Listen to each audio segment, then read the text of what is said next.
Quand tu te retrouves en zonzon, c'est que tu as été assez naze pour tomber à cause d'une bite coupée.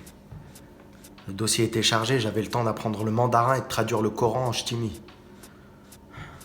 Le maton devient le seul lien avec l'extérieur.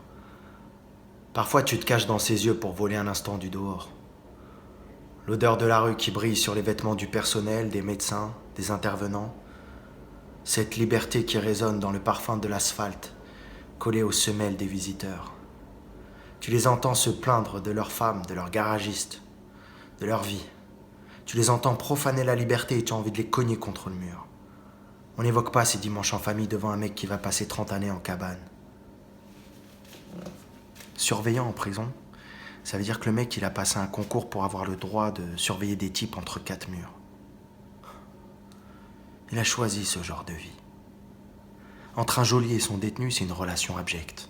C'est un monde où la dignité se reconstruit au ras du caniveau. Pendant ce temps, j'ai la barbe qui pousse, comme un ruisseau dans les cratères du désert. Les sourates irradient mon cerveau et pansent les blessures. La communauté des frères font de cette maison d'arrêt le terreau d'un monde meilleur. Ça et le sport. Des pompes, plusieurs fois par jour, pour transpirer et ne pas priver le corps de ses fonctions.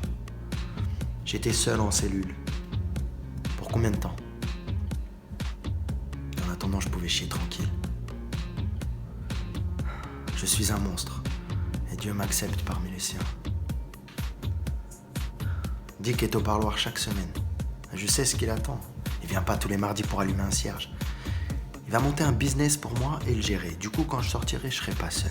C'est normal qu'il explique. Je suis comme ton frère, je te l'ai toujours dit. Et moi, un frère, je le laisse pas tomber, tu le sais. Dick n'est jamais revenu. On me propose de balancer les noms du réseau d'Île-de-France contre une remise de peine. Ils se foutent bien de ma gueule. C'est pas parce que tu vas cracher 3 blasts de dealer qu'on va revoir ton procès. Je fais mine de collaborer parce que ça m'occupe. Et aussi parce que ce sera une façon de finir en beauté, peut-être. Va savoir où la beauté est capable de se nicher. Parmi les clichés qui défilent sous mon nez, une attire mon attention. Elle a été prise récemment. On y voit Dick et son visage vérolé, en compagnie d'une fille arborant un air de se foutre de tout. Elsa, teinte en brune. C'est comme un coup de genou dans le foie. Des chauffeurs au guetteur, en passant par le portier du magasin, l'organigramme d'Aubervilliers au complet. Je hoche la tête. Sourire entendu, des keufs. Je peux fumer, je demande. Normalement, c'est interdit. Mais pour toi, on va me faire une entorse. Le gars ouvre la fenêtre et m'allume une cigarette avant de me la coincer entre les lèvres. Vas-y. Et ensuite, on passe à table. Ok, je réponds. Réflexion. Il me reste le pire à accomplir. Balancer mes frères de cité. Profitant de cette sorte de trêve, presque de rêverie, souplement, je me hisse en un éclair sur le rebord de la croisée. Et avant qu'on ait le temps de me surprendre, je plonge vers ce silence à peine troublé par le bruit plus bas de la circulation.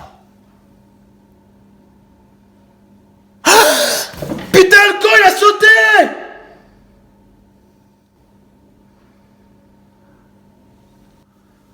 La prison sur un fauteuil roulant, les guibolles atrophiées, le bassin en miettes, c'est bien. T'es pas tenté de t'évader. C'est juste que ça va coûter très cher à la sécu. Moi qui ai jamais cotisé, c'est ouf. Il me reste quoi ? Marbella ? Ou Elsa ? Qui finira par revenir quand Dick sera cramé.